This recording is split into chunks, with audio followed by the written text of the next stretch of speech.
you talked about that year with CP and Blake. That team was fun, man.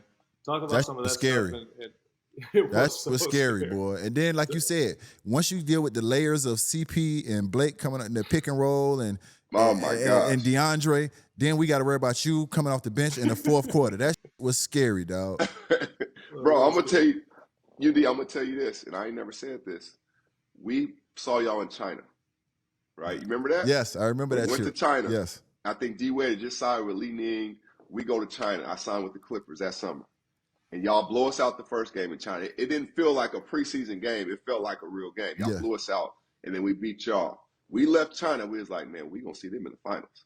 Like, we just thought we was going to see you guys in the finals. So to go back to what y'all are saying, bro, I think we're one of the best teams to have never been to the finals. Because we literally, at different points, we had every single piece you needed. I think for like a 5-year stretch, we had like the second or third most wins in the regular season, right? And then immaturity, injuries. There was a time when I think the Spurs beat you guys in 14. Yes. You guys beat them in 13. They beat y'all in 14. We came back and played the Spurs in the first round after they won the championship. It goes to 7 games. We beat them. We're like, damn, we put out the defending champs. Oh, this is the year. Chris gets hurt the last game. Remember at the game when he shot, but his hamstring gets hurt. We still go up 3-1 on the Rockets. It was so cold. In game 6, at home, we're up 19. We need to just finish this quarter. We're going to the Western Finals, which we think we're going to be Golden State. Because Curry was hurt at that time at first. But James Harden, when they came back in that game in game 6, he didn't play 1 minute in the fourth quarter. He was sitting there with his clothes. You know, he's thinking the game's over. It was Josh Smith, Pablo Prigioni, Jason Terry, Corey Brewer that came back and walked us down, and then they beat us in game 7. And that was like our last real chance that we thought to go to the finals. See, that's bunch of dogs. They just threw the dogs out there. They just threw the dogs out there. That's the type of shit when you retire. That's stuff you miss. Those playoff series. I've never got over that. That's the that you lose sleep over. Yeah, that's the shit you lose sleep over. You know, I never got over that, bro. Ever. That was our best chance. But like our practices. So our second unit at one time was myself, Bledsoe, Lamar Odom, Matt Barnes, Ronnie Torioff, Red Hill. So we're going against the starter. Yeah, that's crazy. Our practices, bro, are crazy. And we going at it. Like, and we won a lot. I ain't gonna lie. We won a lot in the second unit, but we went at it. And then, and y'all can look this up. There was a stretch for, I think in a month, the starters didn't play in the fourth quarter. Because once it was even, and we came in, the game was over with. They didn't have to come back. Yeah, that's iron sharpening iron right there. In LA. Yeah, that's iron sharpening iron. That's how you want to practice, though. That reminds me of the first. That reminds me of the year we had the big 3, and then we had Mike coming off the bench, and myself, and I think Rashard Lewis, and we had Ronnie Terioff end up being with us. But those were the type of practices that we had. Obviously, until LeBron just took his to another level where nobody couldn't go to. But hey, can we talk about LeBron for a second? We talking OGs we playing. That nasty ass dunk, that dunk last night, that was crazy. I can't. You would have to put like Magic Johnson, Vince Carter. I'm just thinking like, I've never seen someone who is so smart and so athletic. Those two ain't supposed to go together like that. Nah. And the way he takes pictures of the game, like he's putting his mind in the game before he even puts any athleticism in the game. Listen, and then he's still windmilling off the wrong foot with the left hand. Like, bro, what are we doing? If you're a low IQ coach, you can't coach LeBron because he'll put you to shame. He'll embarrass you. If you're a low IQ coach, he'll put you to shame and you can't coach him. And if you're a low IQ player, he gonna get you out of there because he can't tolerate that. He can't play with him. He can't tolerate that. Your basketball IQ has got to be up to par. Now, most guys' basketball IQ ain't gonna be on his level, but if you're a coach, he's gonna embarrass you if you don't have a good basketball IQ. And if you're a player, he's gonna get you the fuck up out of there if you ain't got a good basketball IQ. Because his basketball IQ is just that great. It's unbelievable to still watch what he's doing. Like, I saw a stat. It was, I think, from his sophomore year of high school till present day. He's only not averaged 25 points twice. I was like, what? Like, what? From sophomore year of high school to present day, he's only not averaged 25 twice, 2 or 3 times. I may be off one year. I wonder what that was. When would that have been, though? You come to think of it. I think it was his rookie year because he averaged 20. Okay. And I think he's right under 25 today. I think he's like 24. That's a ridiculous stat. And this coming from somebody who said that they don't want to score. Like, He wanted to make. He Yeah, wants to come right. on. Yeah, I never really wanted to be a scorer. You know, I just like to play basketball and Yeah, make the right. I just like to make the right plays and play which he does. He does like to make the right play, and he does rather pass. It's not just something he's saying. LeBron would like to make the right play and pass the basketball, but he is so gifted that somebody that has that mindset can still be the number one scorer in the whole league history. So let me ask y'all this, and y'all see it up close. Both of y'all played with him. I'm not going to compare him to any players. Let's just keep him on him right now. What's your favorite version of him? Oh, Miami Heat. Miami Heat? That version, the Miami Heat version, yes. And I'll just give you. I'll give you one. One more. No, I'll just give you one example. That game in Boston, when that goddamn bus showed up an hour and a half before the game, and an hour and a half before the game, we get on that bus, and that It was over, Maul. that bus, It's over? that bus, he ain't speak the whole time. He met because Brian, he's a routine. He's like a robot. Yeah. He has a routine that he goes through A to B. That bus showed up, and we had about an hour and a half before the tip off. Now you know the coach Messed up his whole routine. This whole routine up. He didn't speak the whole time. We got to that arena, and we rambling, trying to get our socks on. We doing shit. We like, yo, we gotta hurry up. Game about to start. We in the playoffs now. We looked over Game at Bron. back against the wall. It's a wrap. Back against the wall. We looked over at Bron.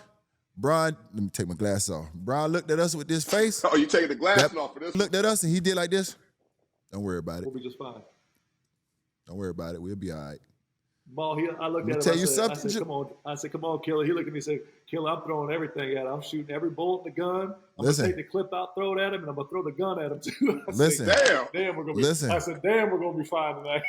That came out with a Gatling gun. Listen. It was, I don't give a we were great teammates. He had help, but I don't give a if you put Larry, Curly, and Mo out there with him that night. That was coming home with that dub. He was coming home with that dub, boy. Go back and watch this game, man. Boy, go watch it. Most amazing game I've watch ever watched. it. That we showed up an hour and a half before the tip-off. And understand something, Maul, real quick. Like, we just get beat because you got to have the whole context of it. We get beat the year before to Dallas, which we got walked down. We should have beat them in the finals. Yeah. Right? You go into the next season, Chris Bosh gets hurt. Yes. So we're in game 6. I believe it was without Bosh. I think he came back game 7. I got to remember. Chris Bosh got hurt, but you know, you want to win, put your D in. We got that. We figured that part out. I got to paint the whole picture here. You know what I mean? Like so we go into this. If we're down 3-2. Yes. Going into Boston.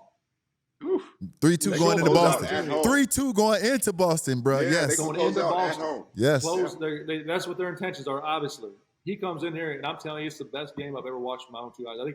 I don't know the exact numbers, but it's literally like 40, 16, 9 on like 5 misses. Man. I think he went like 12 straight shots didn't miss. Oh my gosh. The crowd, thing I've ever listen, witnessed in my life. every time he made a shot, the crowd, like they had stomach cramps. Like, I mean, this got, bro, it was like, until the point where just nobody wasn't saying no more. Like everybody was just quiet. Like that was crazy. That was crazy. I'm so amazed with him anyways, though, because we talk about, what version of him was the best. Obviously that Miami one, because his athleticism was so elite, and he was so fast and strong, and I saw it every day in practice. He talked about it like there was levels to it, man. He brought that every single day. Like that's the thing people understand. Like he came into practice with the same mentality. Yes. Like, he was trying to kill people. You know you was greatness. Yes, and then I go to him with Cleveland. I a year ago back to Memphis, and then I go with him to Cleveland after the following year. His athleticism actually came down just a little bit, but then he started shooting the ball better, and he started freaking figuring out his spots better. I was like, so he became a better player. Stop. And then and when I first saw him, I'm like, golly, man, he's because that was the year coming from that, he was jumping over dudes, dunking on cat, like it was like that. And then he started getting it back again. I'm like, this dude's not human, man. Like he's not human, bro. Yeah. It's just amazing to see. Crazy. Like someone asked me in Cleveland when I left there, how many years you think he got left at this level? And I was like, bro, like, I mean, he's so good. Like I can see probably another 2, 3, and he's still doing it. He's still doing it. And still can do it. Yeah. It's gonna be his mental challenge. Like, all right, am I just bored, or do I have it in me to take the cold baths and do it every day? It ain't gonna be something where I'm like, I can't play no more. You know what I mean? It's crazy. Maul came out and said you do this at this level for another 4 or 5 years. And he ain't lying, Then he started dog. talking about, I said 5 to 7. He ain't lying, bro. The question for him is gonna be, honestly, because he's been to the mountaintop and he's won championships. Is it worth it if I really don't have a championship roster around me? Right. And I think that would be the question that he has to ask himself every year. You know, no fault of JJ, that's just not a championship roster. That's just reality. No, it's not. That's just reality. That has nothing to do with JJ. That is not a championship roster. So the question that Bron is going to have to ask himself is, if they don't put a championship roster around him and AD, does he still want to do it? Because what else he doing it for? Like, he's got the records. Like, now I'm playing for championships because I know what that feels like. That's the only thing that going home in the finals losing don't make me feel good. Like, I want. Or it's now the win. I'm just gonna play with Bronny and make sure. You know what I'm saying? Like, that's a whole different level of winning, right? So it could be that. That's a great point. Yo, what time is it? Game time. It's an exciting time of the year to be a sports fan. The NFL playoffs are here, NBA is in full swing, and there's no better place to get tickets than Game Time. They make getting tickets fast and easy.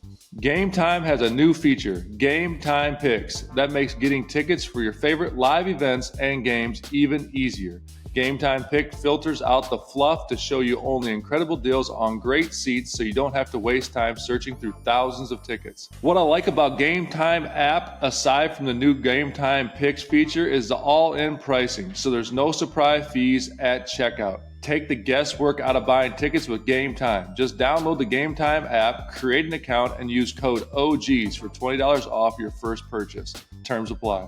Again, create an account and redeem code OGs for $20 off. Download Game Time today. Remember, what time did I say it was? Y'all read that. It's game time, baby. What's up, basketball fans? It's a new year, which means new matchups and all new action to keep you pumped up this week. Whether it's your favorite team playing or a long-standing rivalry, there's always something good to watch. And don't forget to get in on the action with my partners at DraftKings Sportsbook. They're offering all new customers $200 in bonus bets instantly after betting just $5. So don't wait. Download the DraftKings app now and sign up using code OGs. The crown is yours. Stay in on all the action and use your $200 in bonus bets on DraftKings same game parlays for a shot at an even bigger payout. Combine multiple bets together from the same game. Love the thrill of live betting? DraftKings got you covered. Bet live on in-progress games right as they happen, making watching the game that much more exciting. If sports betting is not available in your state, don't even worry about it. You can still join in on all the fun with DraftKings Daily Fantasy and have the shot to win cash prizes. Download the DraftKings Sportsbook app now. New customers use my promo code OGs and bet just $5 on any wager and get $200 in bonus bets instantly. That's promo code OGs only on DraftKings Sportsbook.